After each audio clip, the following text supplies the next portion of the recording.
Hi, my name is Tim, and I'm a pilot for Pilots and Paws. Hi, Tim. So just wondering, how long have you been flying for Pilots and Paws? So I actually learned about Pilots and Paws from a friend of mine, and I flew with him for a couple of legs back in 2019 while I was getting my pilot's license. And then when I did get my pilot's license in May of 2019, I started flying Pilots and Paws myself. So it's been just over 2 years. Great. And you said your friend got you involved with Pilots and Paws? Yeah, a friend of mine, Charlie, has been flying with Pilots and Paws here in North Carolina for a number of years, and he got me into flying as well as into Pilots and Paws. So it's definitely something that uh, doing a Pilots and Paws with another pilot to understand what the process is, to understand what's involved, I found extremely beneficial to me, especially then going forward myself and flying up to I think 14 dogs now I've flown. Wow, great.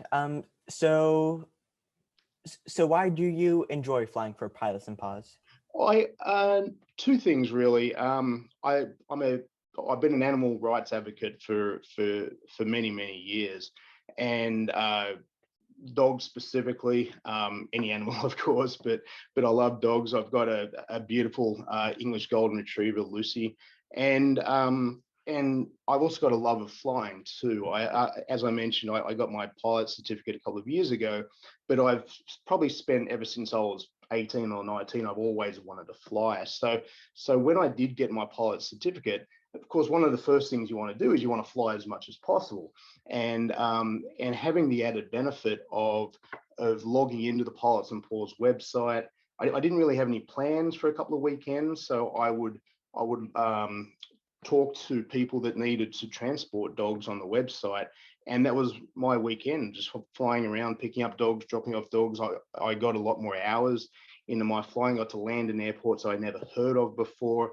I got to see parts of the country I never thought I was even going to see at the same time, helping dogs relocate from shelters to forever homes. Great. So you said you've flown 14 dogs. Do you have a favorite flight uh, or not? And if so, what made it special? I think probably two flights. My first is always my favorite flight, just because it's all new, especially doing it yourself for the first time. It's all new. It's a little nerve wracking. I've never flown with a dog before by myself. I'd had experience, as I mentioned, through my friend Charlie and flying with him, but that was definitely very memorable. Yeah, nothing happened. It was all very safe, but definitely very memorable and one that I'm always going to remember. I think the second one, I the second most memorable one was I had the opportunity of flying three dogs from my home base here in North Carolina up to New Jersey, where I was actually partnering with another pilot who was taking the dogs up to New Hampshire, and I think that was probably the most memorable because the three dogs were definitely very strong in their personalities. They were very well tethered into the plane, and obviously being a pilot flying with dogs, especially three dogs, you need to make sure that you've got all the safety protocols in place, that they're restrained. And I did have a couple of incidents through that flight. I remember I was talking to air traffic control, and in the background, all you could hear was this barking, and the air traffic controller actually made a couple of comments, just making sure that everything was okay with the dog. So it was a memorable flight. It was about 3 hours of non-stop barking, but again, everything was safe. But it was definitely very memorable, and I was happy to finally see the three dogs on their way up to New Hampshire. Great. So would you say Pilots and Paws has influenced uh, your life, and if so, how? Absolutely. I think it's actually had such a great influence on me as a person.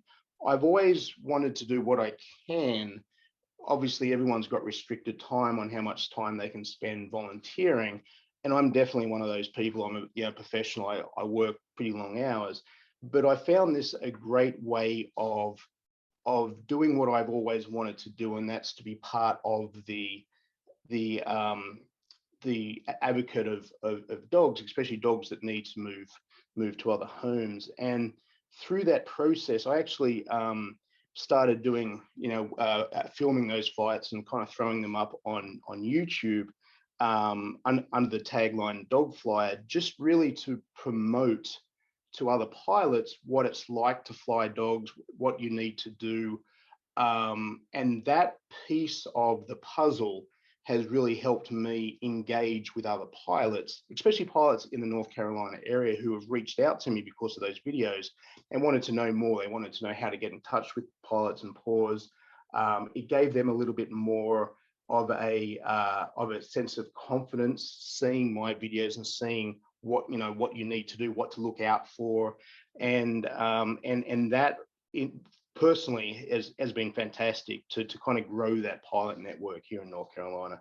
But also at the same time, every pilot that takes off has at least one dog with him that's going somewhere better or to a forever home. So it's all part of the great puzzle of kind of helping all of these animals. Great. So on the Pilots and Paws social media, there are many people who are pilots but don't necessarily fly for Pilots and Paws, and there are some people who may be on the fence, like, should I not? What would you say to that person to kind of convince them to fly? Yeah, I think a couple of things. I would definitely reach out if possible on the website to talk to other pilots who have had Pilots and Paws experience.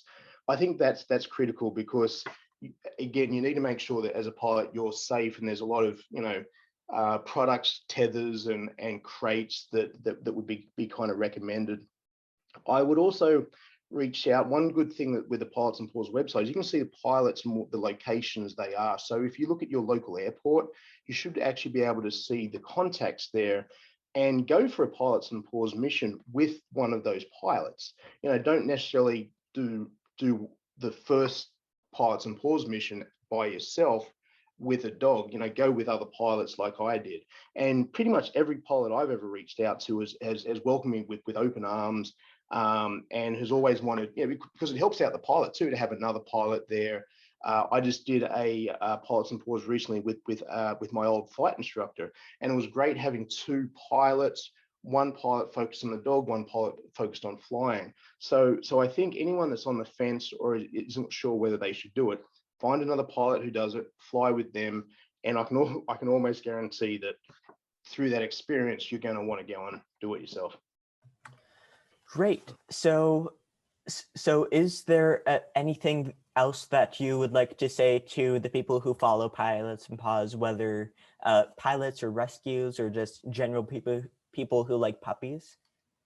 Yeah, I think to the pilots that already fly with Pilots and Paws, first of all, I just would like to thank each and every one of them there.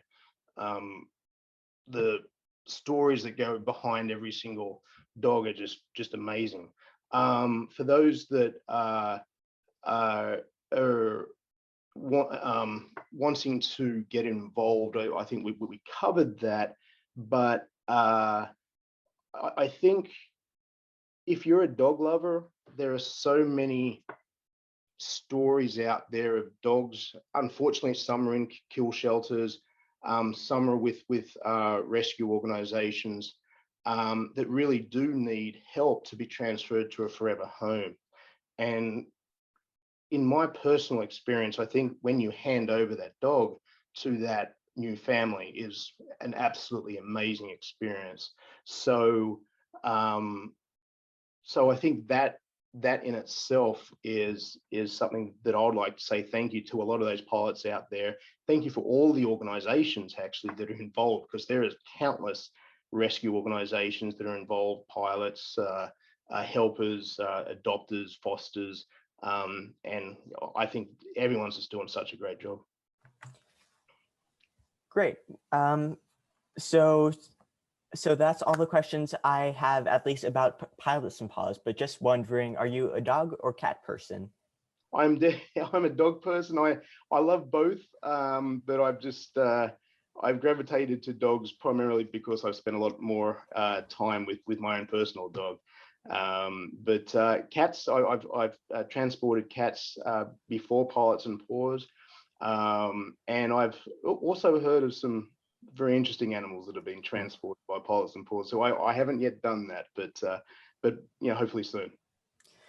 Yeah, yeah, both are great. I personally am a dog person as well. Do you have a favorite breed?